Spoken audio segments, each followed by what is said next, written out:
Welcome to the Kala Ambrose Show. I'm your host and your travel guide to the other side, Kala Ambrose. Welcome back to another episode of the show. Today I'm going to talk about elementals, what they are, what's the difference between us and them, what kingdom they live in, and how to connect with them if you're interested. If you haven't already, visit my website, exploreyourspirit.com. Sign up for my free newsletter and subscribe here to the podcast. Whether on Spotify, iTunes, wherever you find me, please subscribe so you don't miss an episode. So, let's start by talking about humans. We're interesting because if you've studied with me in the Mystery School teachings, you know the first two questions that I ask any wisdom student is, who are you and why are you here? Because you have to understand those two things before you can go any deeper. The question, who are you, or really who am I, is to understand yourself and connect with yourself at the soul level. Meaning not just you, the personality known as you that's in this current incarnation, but who are you throughout all of your lifetimes, your higher self, your soul? Who are you comprised of all of those things? And then you can answer, why am I here? Which means, what purpose did you decide to incarnate in this particular lifetime to learn, to work through, to overcome, to master, to define within yourself? These are the reasons you come back. As humans, we're complex in that way because we're given free will. We set an intention every time we come back down into a physical body of what we're going to do, and we create that by putting karmic markers in our aura. These karmic markers are little imprints that radiate energy, and they attract certain people, places, and energy and experiences to us. And we change that each time we come down because we are in a constant evolution. As humans, we have not evolved yet into what we are becoming. So we are in a constant state of flux. We are here to live on the earth plane where it's supposed to be chaotic. It's not supposed to be easy. We're supposed to be learning and growing, and that involves change. And for most of humanity, once we get down here, we tend not to like that so much. So we have to have uncomfortable things happen to us in order to provoke us to change for the most part. And then we get confused when we come down here. We get confused about who and what we are. We are not our physical body. Our physical body is the construct that transports us. It's like saying when you get inside your car that you are your car. You're not your car. You're the driver of the car. Your soul is the driver of your body. You will get into your car, and when you get to the destination, your final destination, you leave the car. You get into a body to go on a journey, and when you're done with the journey, you leave the body. So when we get confused down here thinking we're the physical body, we forget that when our journey ends, our body dies. And we can get too hyper-focused on the body. How does it look? How do we decorate it? How do we use it? So we can get too caught up on the body where we forget that we're supposed to be working on our spiritual body. And the difference is when you die, your body dies, it decomposes. There's nothing you can do to keep it going. But when you work on your spiritual body, it lasts forever. And this goes up into your higher self and into your Akashic records. And you can download this information over and over in each lifetime when you learn to connect with your higher self and understand who am I and why am I here. And that's what the Akashic records, the Akashic plane of existence does. That's what its purpose is. It holds knowledge of all things from the past, present, and future.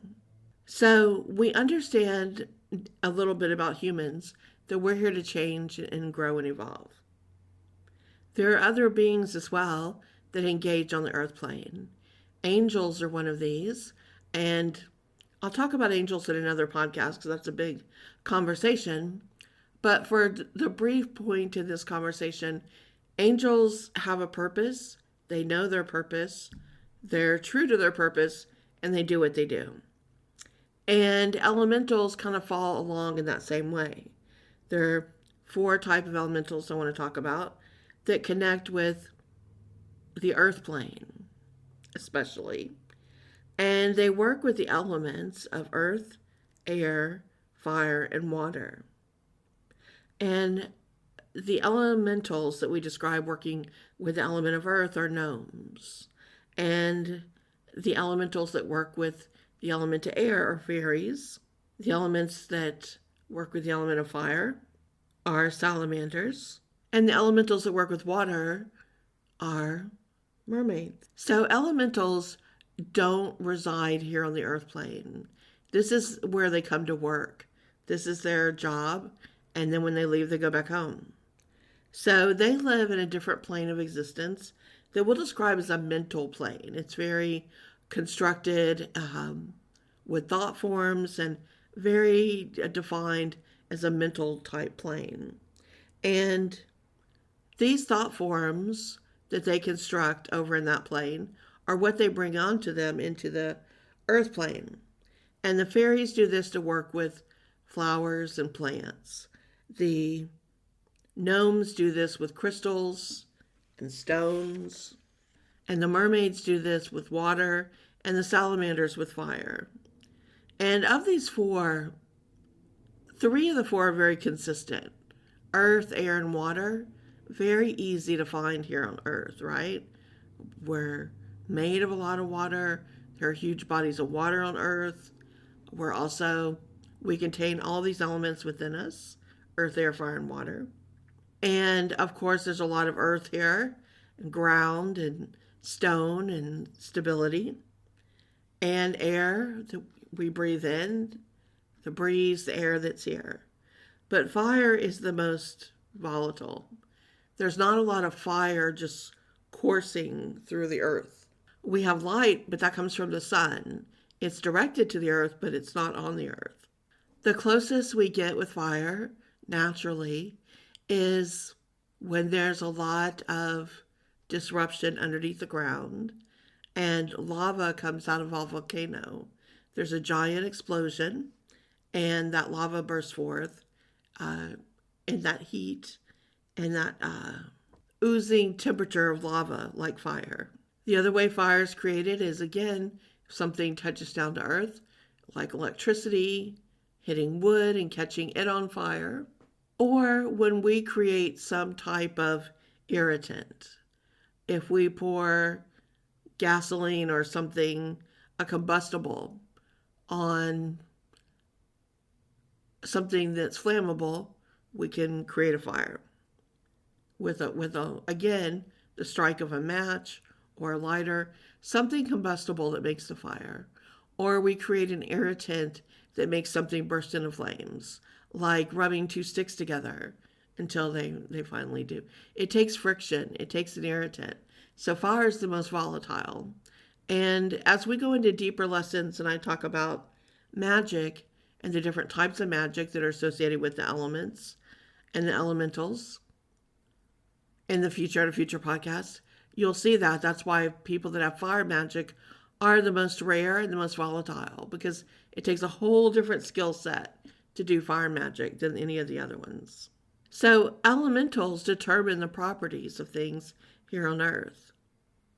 They decide this will be a red flower, and it will have this scent, and it will grow the best in the soil, and it'll bloom at this time. And they are creating and following this blueprint that was created in the mental plane around the earth of how things would grow and be and do and how they would look. They are thought forms in their own way, created on a different plane to then drop down energetically into the earth plane and touch on these blueprints, make sure they're in good working order, and that they continue. So the fairies check in with the flowers and the plants.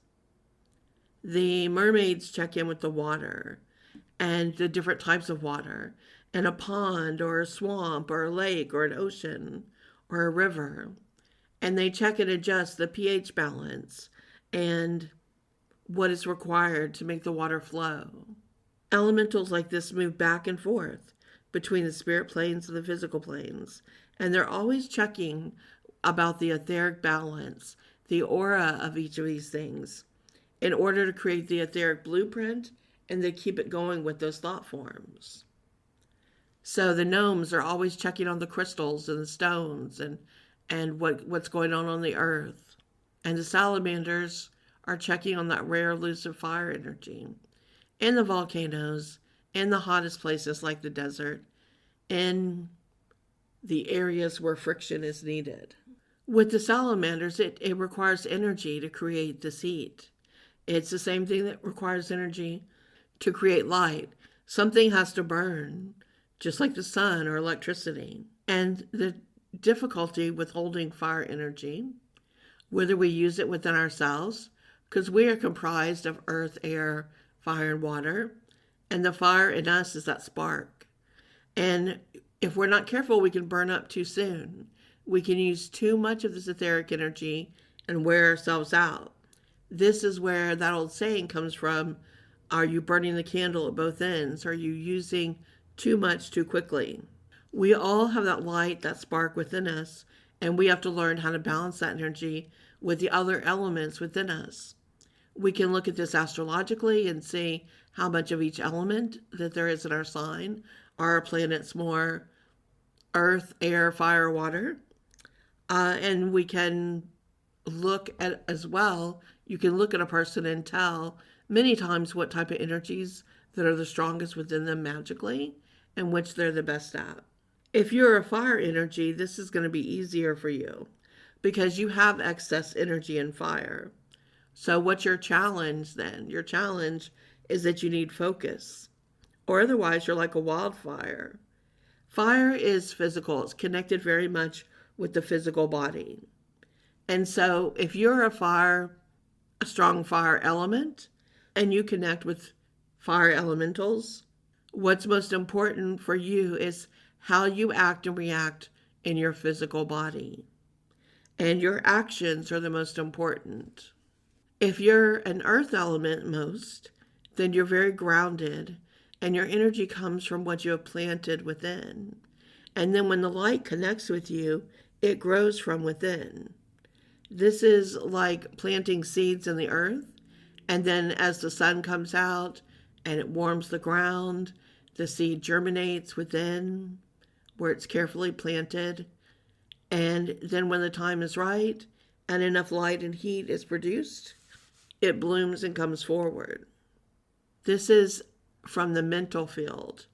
This is mental energy. So you sow what you reap. So the first was physical and action for fire. For earth, it's your thoughts. What you think about, you create. What you sow, you reap. Or if you're not grounded, you create earthquakes, tremors, and you're not grounded and at rest. If your strongest element and your strongest connection elementally is water, then your field is emotional. And if you're a water element, your emotions are what allow you to distribute light all around you. You work in your emotional field. And so you must have control of your emotions in order to let them flow through with the right channels, with the right energy. Or otherwise, they're going to cause floods and people will drown in their sorrows, both you and the people around you. So it's very important that you understand your feelings. This is what you portray the most. You're portraying your feelings just like an empath who can pick up on all those feelings and can produce all those feelings. You can affect people very much with your emotions and the way that you project your feelings. When you're in balance, the light shines across the water, and it looks like that when you see diamonds in the water. And when you're at your best, you soothe, you heal, you're playful, and you lift the soul of others. If you're mostly an air energy, you're connected with spirit. And so when air meets light, it carries words spoken from the breath. This is what's most important for you as an element, and as an elemental connected in this way, is what you say. Words spoken from the breath. So the power of words with an air person hurt people the most, and they hit them the hardest. You can break someone's spirit with your mean words. You can cut and slice and hurt someone and wound them deeply. You can destroy their heart and their mind and make it very difficult to be repaired. When you're not conscious of your words and you're angry or you say things with bad intent, you are a tornado. You are the energy of air. And you can create dark clouds of energy that can whirl into storms and tornadoes. When you are in the light as an air energy, your words can be gentle, like a soft, cool breeze, and just as soothing. So when you're a fire, you can be explosive. And when you're water out of balance, you're like a hurricane. And when you're air out of balance, you're like a tornado. And earth out of balance is like an earthquake. So the earth is always showing us, depending on which things are happening in the world, what we call natural disasters, the earth is always showing us which one of these elements and elementals are out of balance, which is caused by what we're doing. So are we hurting with our actions, our emotions, our words, or our thoughts? We are connected to the earth and the earth plane and what happens on the consciousness grid here. And everything that we think and say and do and feel has a direct effect on the world. And when a lot of us agree to think about these things in a similar way, we're even creating that greater on the global consciousness field. And it begins to have a reaction and create thought forms that turn into stronger bits of energy that have a direct effect on us here on Earth. So like I mentioned, your astrological sun sign and your rising sign give clues to your element that you resonate most with. Or you can also look at your chart, and if you have a lot of one or two types of elements, those are probably going to be the elements that are the strongest for you. For a lot of people here in the world, we live in a lower chakra energy a lot of the time, where we're dealing with ego, and we have to work hard to rise up out of this energy. It takes work to bring out and create light. Something has to burn and yearn for it to occur. It takes our longing to want to work and reach upwards into the higher chakras, which then lifts us higher into the light. It takes work to be in the light, and it takes more effort to hold that light in the higher planes for any length of time. Once we learn to do this, though, we're on the beginning steps to becoming a light worker. As I mentioned in my previous podcast, a light worker's job is to transmute darkness into light. A light worker doesn't stare at the dark or simply observe it. A light worker plunges in to help, and this means they will endure pain and hardship and trauma and come through it all with wisdom from the experience. They are the guiding light bringing out others from a dark place. They are shining in the darkness and showing others how to live. Darkness isn't always what we describe as evil. It can be rooted in fear or anger or ego and anxiety and depression and even laziness. It can just be really when we live in fear, not love. Because the biggest difference between dark and light is how close you are living in fear or in love.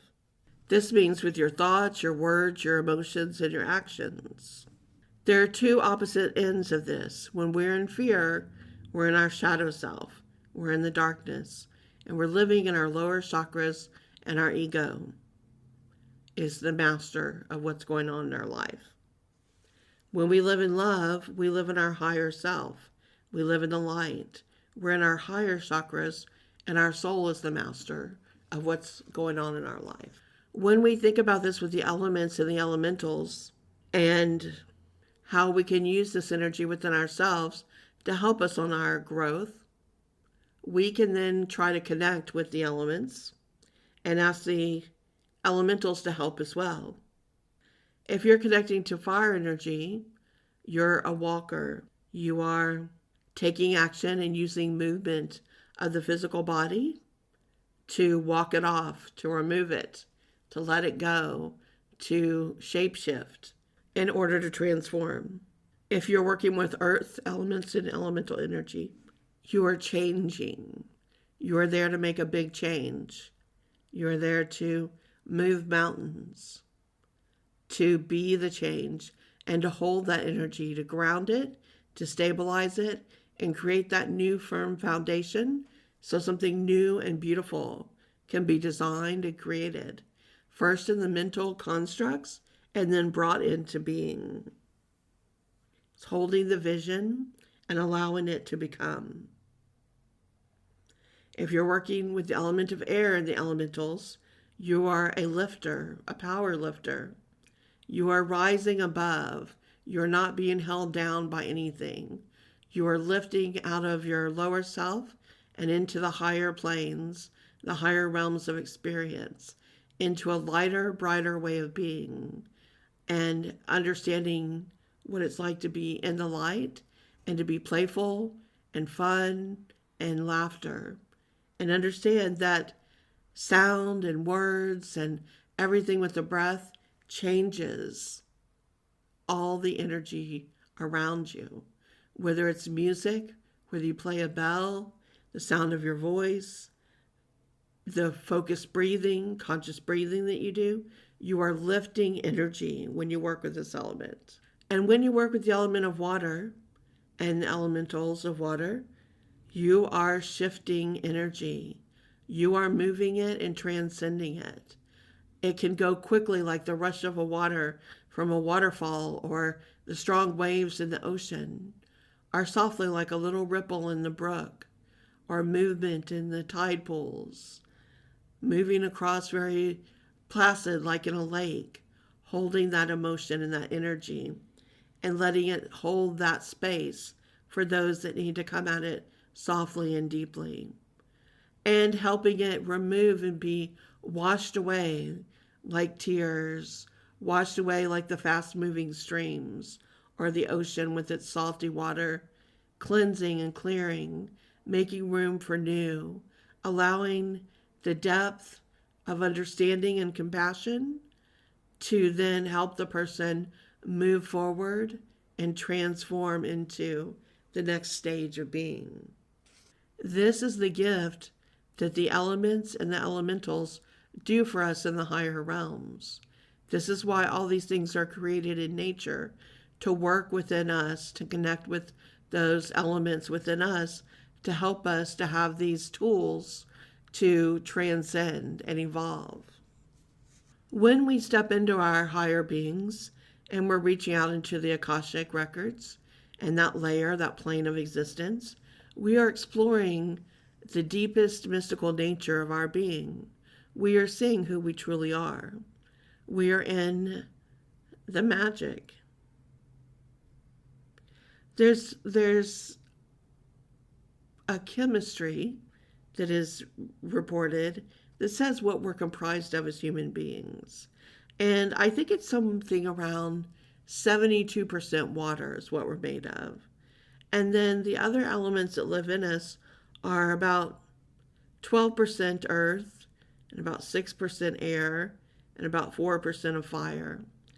And that other 6% is spirit, the soul, the etheric, the ethers that live within us. We're kind of made of a formula like this. And that 6% that is spirit gives us mastery over the elements. So when we really reach into our higher self, when we really advance and we live in the higher chakras and we're able to access our Akashic and to be in tune with our higher self and to know who we are, we then develop mastery over this so that we can focus and connect with all the elements and with the elementals to bring about deeper understanding for ourselves, for others, and for the world.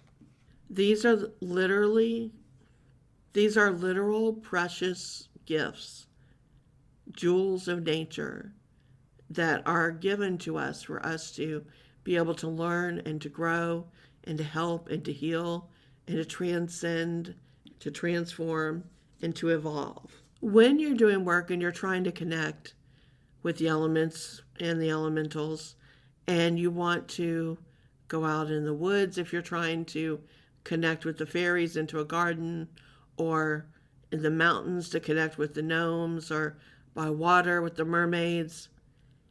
The salamanders are the most challenging, but usually if you're by a bonfire even, they will be attracted and come in the night to the fire.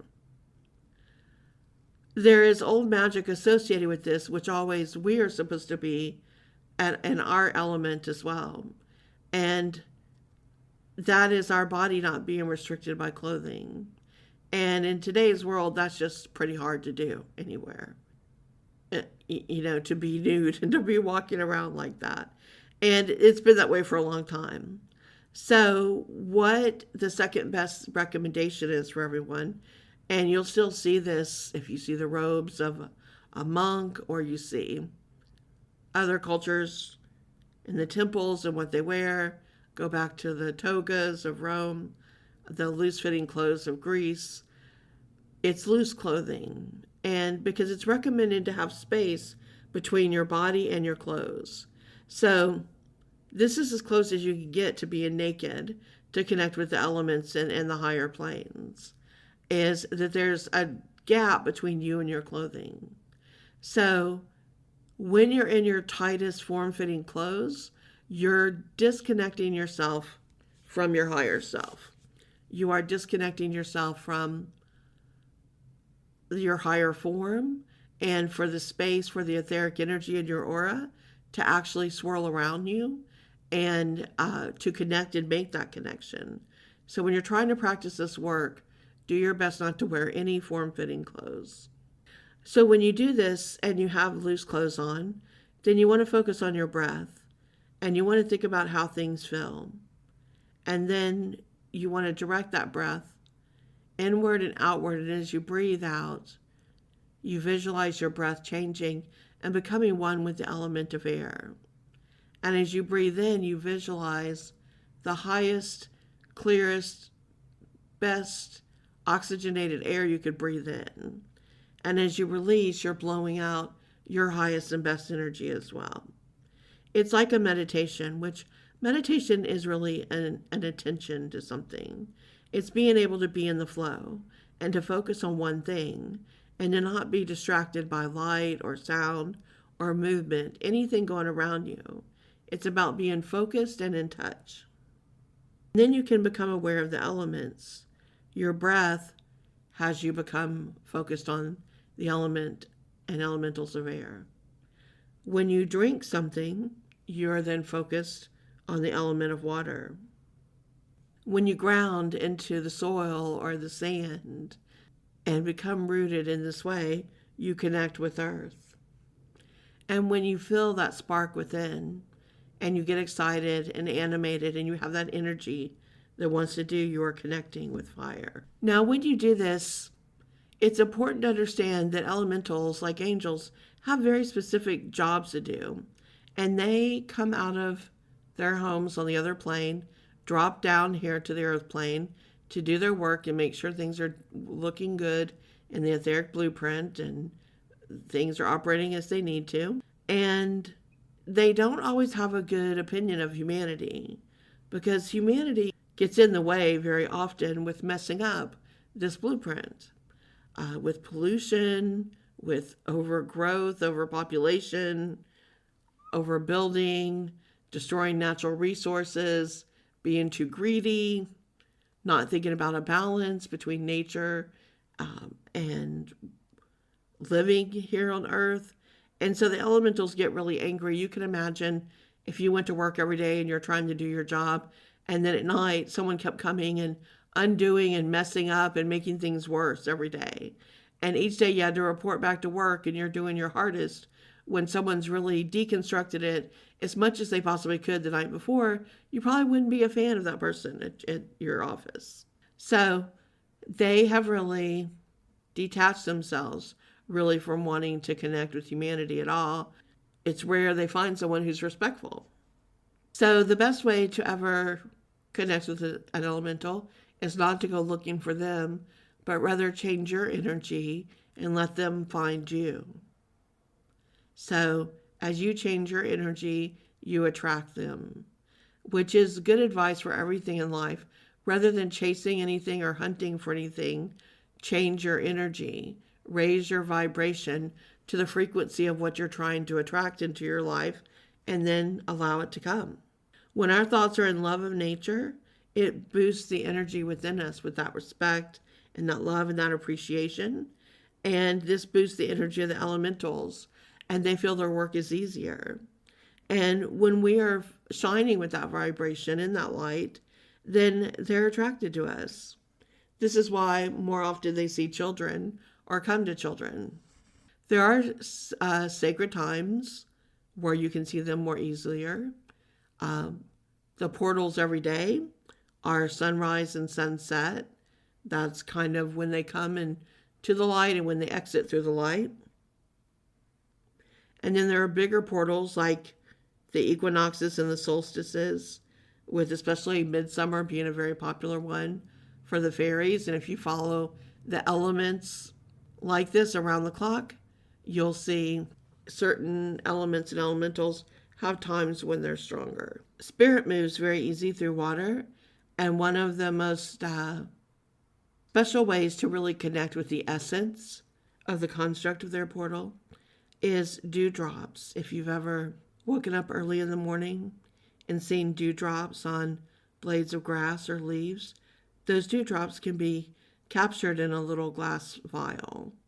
And if you capture enough of those in there, you will hold the essence of kind of the key to those other planes. And some elementals are a little easier to connect with than others. Gnomes are like engineers.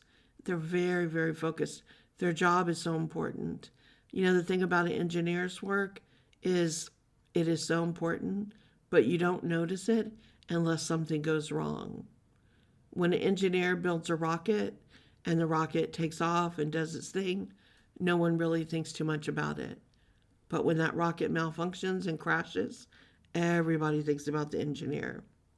Gnomes are the engineers of making sure the world stays in the state it's in, that it's solid and grounded and constructed well as a foundation. So they really don't want to be bothered. They really are very set on their work and want to stay focused on it. Well, fairies will flit around more and they're spreading that energy. They're more likely to engage, but they're a different type of fairies. And just like anything else, there are some nice and some not so nice. So you really want to be careful. The best way is to leave them an offering in your garden with a little bit of milk, honey, or a tiny little piece of cake. That's the best way to see if you can even get a conversation started. Mermaids are kind of like dolphins. If you're lucky enough to have one appear to you, it's like a magical moment. You can't really hunt for them again. They find you. And salamanders are just elusive. You're better just trying to connect when you see lightning. But again, be careful. You don't want to bring that too close to you. It's very hard to challenge that energy or to bring it close to you in that way.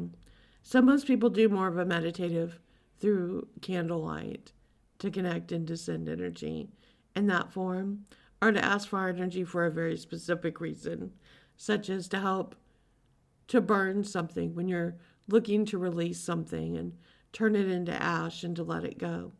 So it's more calling for a specific task than it is palling around with that elemental. The time has flown. Here we are at the end of another podcast. I've only just scraped the tiniest surface of elementals and explaining a little bit about who they are and what they do. Before you go trying to connect with them, though, there's really a lot more to learn because you have to have a lot of respect. Like anything that lives in the different realms, they aren't human. So they don't operate by our rules or even what we think is right or wrong.